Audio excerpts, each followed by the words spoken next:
Salve, salve, galera nerd, salve, salve, galera nostálgica. Sérgio Carvalho no comando do canal DN Degrau e o meu general Pedro Biblioteca, vulgo algoritmo robô, o cara que é o cabeça do grupo DN Degrau Nerd. Galera, hoje a gente estava aqui para falar da Primeira e da Segunda Guerra Mundial. Calma que não é histórica, é dos games. Antes que o Sérgio não entenda. Guerra dos Games. Então, Pedro Biblioteca, vamos começar nada mais nada menos a guerra entre a Super Nintendo e a Atari. Galera, a Atari foi fabricada e produzida e criada em 1972 nos Estados Unidos. Então, era campeã de consoles na época. Com certeza, cara. Principalmente que ela atingia um público norte-americano e naquela época era muito mais viável para ser criado, para você poder atingir aquele público para você ganhar dinheiro, né, Sérgio? Como todo mundo sabe, tudo que era produzido lá fora só ganhava mais destaque se fosse para os Estados Unidos. Sim. Se conseguisse ganhar o mercado de lá. Porque os Estados Unidos, não só agora, mas em toda a sua era, eles sempre foram os tipo de pessoas que ditavam regras, Sim. ditam moda, ditam tudo. Sim, né? eles conseguiram fazer essa façanha após a Segunda Guerra, né? Que a gente teve essa verdadeira guerra, no caso, que foi contra os aliados e o eixo, no caso, e a gente viu basicamente essa potência que os Estados Unidos virou, porque ele era um pequeno estado, eram 13 colônias dos Estados Unidos, no caso. E aí, por causa desse boom tecnológico e tudo mais, os Estados Unidos cresceu e ficou até hoje tão poderoso como a gente vê hoje. Mas, Pedro, o público deve estar se perguntando que guerra que a Super Nintendo traçou com a Atari? Galera, foi devido a um jogo chamado Donkey Kong, né? Sim. A treta toda começou aí sob direitos autorais. Mas voltando no tempo... Tá muito cedo, Sérgio, para falar isso. Muito cedo. Isso. Não, tem duas guerras para me falar, né? Sim. A próxima já vamos falar em seguida. Então, mas voltando no tempo, a Super Nintendo queria implantar o seu console, os seus jogos nos Estados Unidos. Sim. Porque não tinha destaque, não tinha como concorrer com Pac-Man, né? Lógico. Pac-Man era a sensação do momento e para ela concorrer com o Pac-Man, ela teria que ter um jogo à altura. No caso. Né? E o maior jogo da Atari atualmente depois do Pac-Man, era Donkey Kong. Sim. Só que aí a gente já pode adiantar um pouquinho, porque a Atari ela teve muitos jogos como Donkey Kong e outros jogos que conseguiu vender, só que ela precisava de uma estrela guia, uma coisa muito grande. E eles pensaram na pior ideia possível, que foi, vamos adaptar um jogo baseado num filme. Aí você fala, pô, mas isso é uma ideia que hoje em dia a gente vê que dá certo. Vê muito e dá certo. Dá certo. O problema não foi isso. O problema é que eles quiseram adaptar o ET. Galera, devido a fortes pressões sobre a Atari, que Steven Spielberg lançou o filme do ET, sim, né? Que foi um sucesso. Foi um sucesso absurdo. Só que deram um prazo muito curto para ele desenvolver o jogo. Sim. E Steven Spielberg falou, eu quero um jogo estilo Pac-Man. Bom, em 6 meses eles criaram o jogo, só que o jogo foi muito bizarro. Foi a decadência total da Atari. Sim. Tanto que ela acabou criando uma coisa que matou ela, porque qualquer pessoa podia juntar os cartuchos, porque as pessoas começaram a colecionar os cartuchos, porque podia valer algum dinheiro no futuro, e acabou acumulando isso e encalhou nas lojas, porque o jogo era muito ruim, travava. O lançamento foi horrível, o gráfico horrível, tudo horrível. E a Atari então tomou uma triste decisão.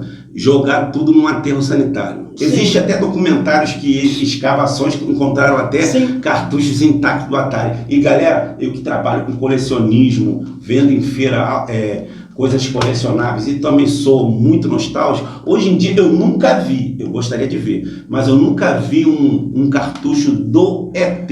Hoje é muito raro de se encontrar. Sim, sim. E vale uma grana.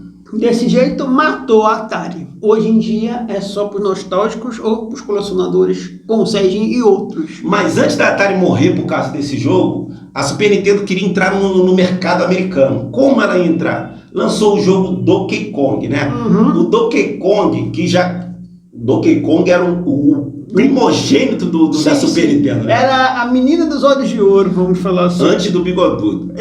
Na verdade, se você for... O Bigodudo parecia, mas era coadjuvante. Sim, ele era chamado Jumpman, o pulador. Era a única coisa que ele sabia fazer era pular. Então, ele fazia isso. E era um clichê muito básico, que era ele ter que salvar a princesa de um macaco gigante.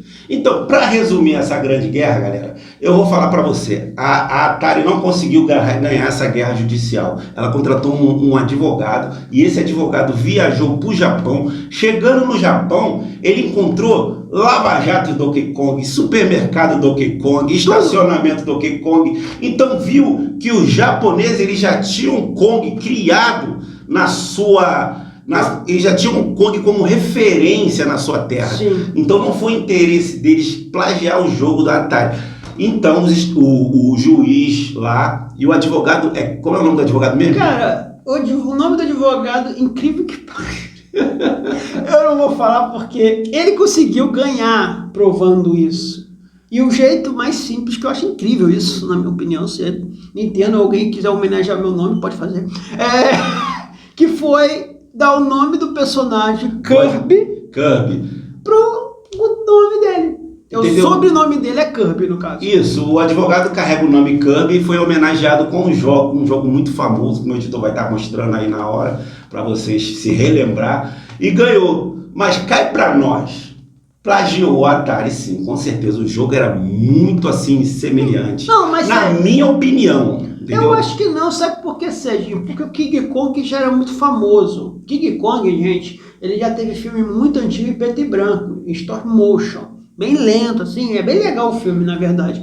Mas, assim, pra você assistir, você tem que se teletransportar para aquela época, porque senão... Pedro, mas vamos e viemos. A Atari, o Donkey Kong da Atari foi lançado na década de 70. E o Super Nintendo, ele começou... O Super Nintendo não, né? O Famicom, que um dos primeiros consoles da Nintendo, sim, começou no começo dos anos 80, vamos se dizer. Então, quase uma década de diferença, Sim. Mas é como eu falei, os caras se inspiraram. E assim, é comprovação. Não é o mesmo jogo, se você for ver. Não é o mesmo jogo, mas é muita semelhança. É muita semelhança, sim. E tu não achou que não foi uma jogada de marketing para entrar no mercado americano? Com certeza. King Kong porque já era famoso. Então, abriu a porta.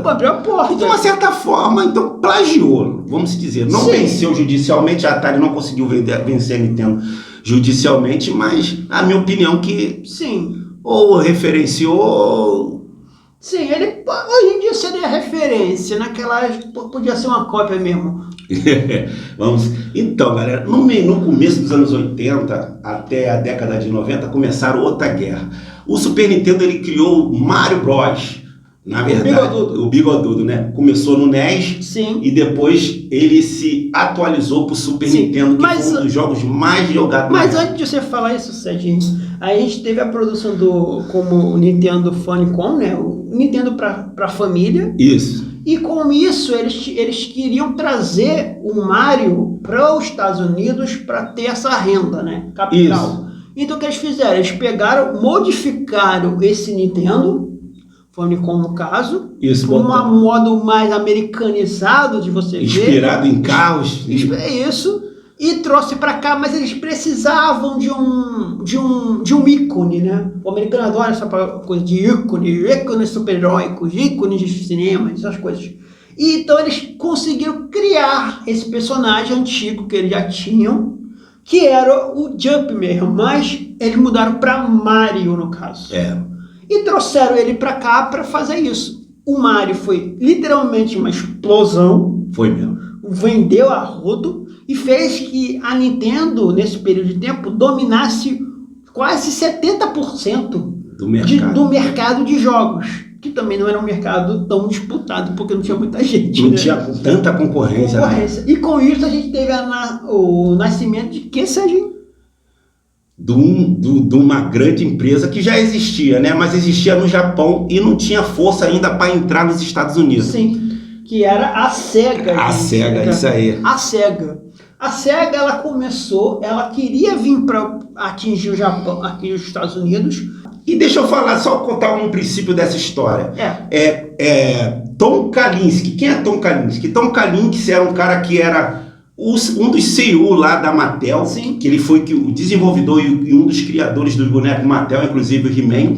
Ele tinha se desligado da Mattel e foi passar umas férias no Havaí. Chegando no Havaí, ele foi sondado pelo pessoal da SEGA para ser o CEO da SEGA, para jogar a SEGA dentro dos Estados Unidos. É, isso aí.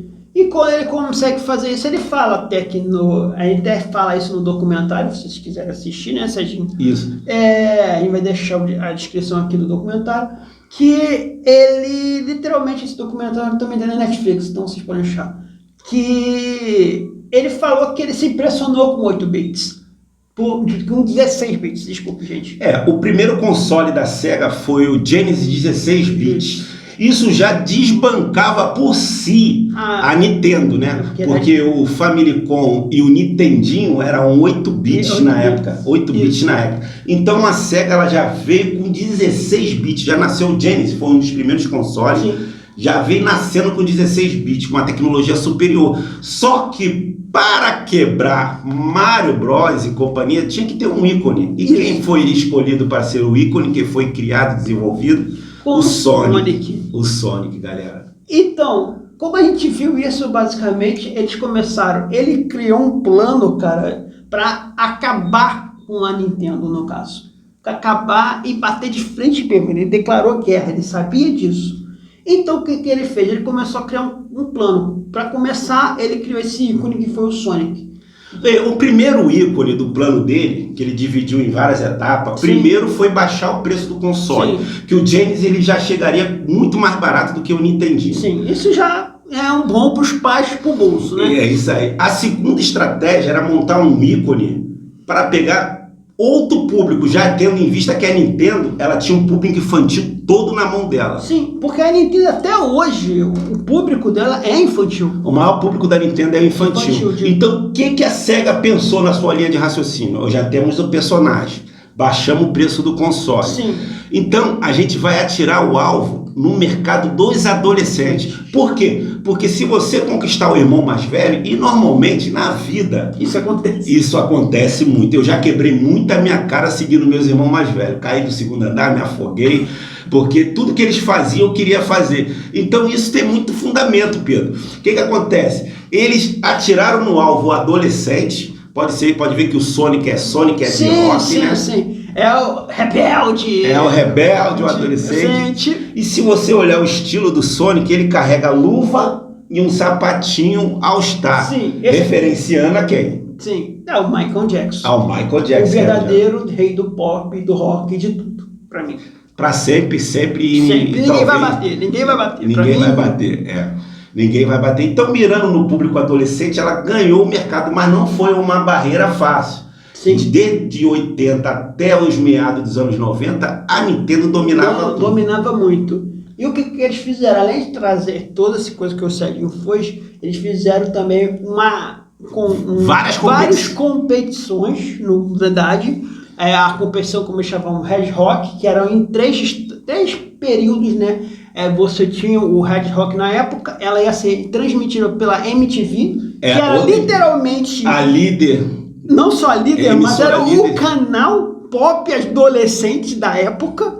Seriam os youtubers hoje da época. É verdade. E a gente teria a grande final numa prisão de Alcatraz. A final da SEGA ocorreu em Alcatraz, galera. E transmitida para o mundo. E esse evento, Pedro, a SEGA não atirou só nos Estados Unidos. Ela rodou vários países. Inclusive o Brasil, fazendo a competição. Sim. E nos meados de 1994, a SEGA se tornou a empresa game campeã de venda, ultrapassando misteriosamente a Nintendo. A Nintendo. E com o lançamento do Super Nintendo, o Super Nintendo voltou ao pódio. Só que a gente gerou uma geração que era o quê? Nintendistas e ceguistas. É isso aí. Que até hoje existe. Até hoje existe. Um abraço pro meu amigo Anderson Macedo e Aramatos lá de São Paulo também, que são grandes ceguistas, entendeu? Sim, mas é uma competição amigável, não é pra você ficar igual idiota, entendeu? Era uma competição amigável. Só que não tão amigável, né? Porque a propaganda da Sega contra a Super Nintendo era desleal. Eles atacaram com força mesmo. Mas eu gostei dessa A Sega atacou com força a Super Nintendo. Mas era a época, né, Serginho? Se você não atacasse, você perdia. E também a Sega, ela começou a jogar sujo também, mano. Ela começou a criar jogos sangrentos e violentos demais, tendo em vista o Mortal Kombat 1 e o 2, que eram jogos na Sega muito violentos. E se você pegar e comparar o gráfico, porque a Nintendo ela visava muito infantil, a Sega não, ela pegava o público adolescente, adulto, etc. Entendeu? Então, tu vê que o sangue na Mortal Kombat da Sega era quase que real, apesar de 16 bits. E na Nintendo não, na Nintendo tinha Fatality, tinha essas coisas todas, mas não era tão chamativo assim. É porque também, né, cara, a gente tem essa competição foi até uma coisa boa para os jogadores, porque vamos pensar assim, e se não acontecesse essa competição?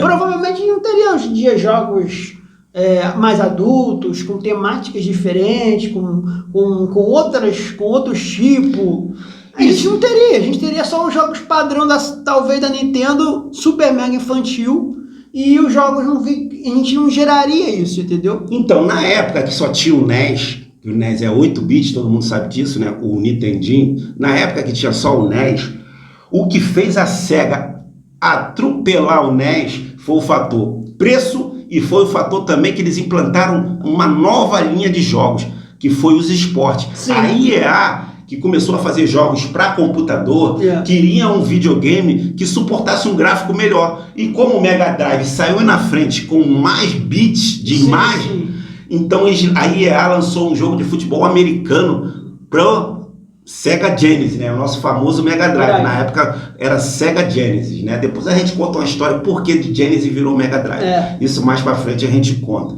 Então a EA lançou os jogos e também isso ajudou muito no contexto geral para a Sega atropelar de vez a Nintendo. Então, se você hoje em dia joga FIFA ou qualquer outro jogo de esporte, você tem que agradecer a Sega. Tem que agradecer a Sega porque foi o primeiro jogo console. Além de a gente ter falado que o futebol americano não é o futebol, gente. O futebol americano é o futebol. Entendeu? Sim, foi um jogo melhor.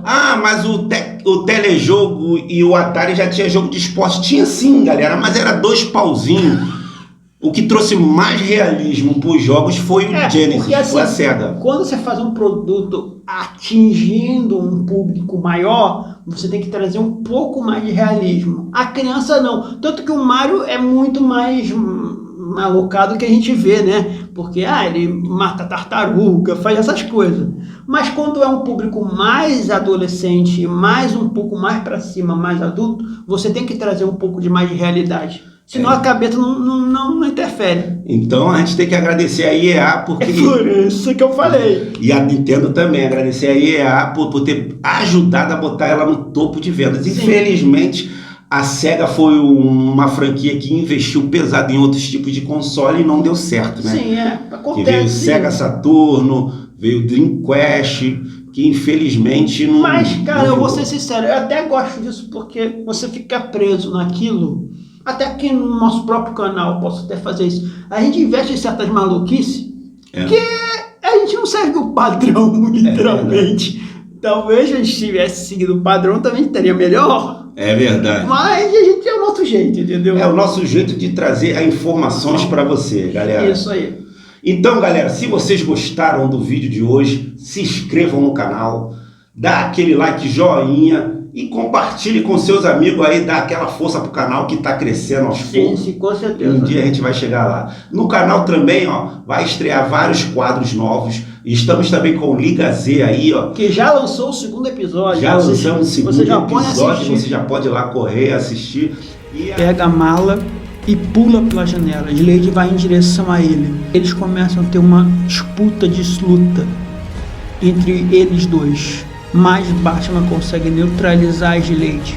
Eles chamam... E os dois vídeos da trilogia, do documentário sobre Chaves, já tá aí também disponível. Em breve, mais um personagem será revelado para vocês. Keanu trabalhava na lavoura com seus pais. Trabalhou também... Foi atriz espanhola-mexicana.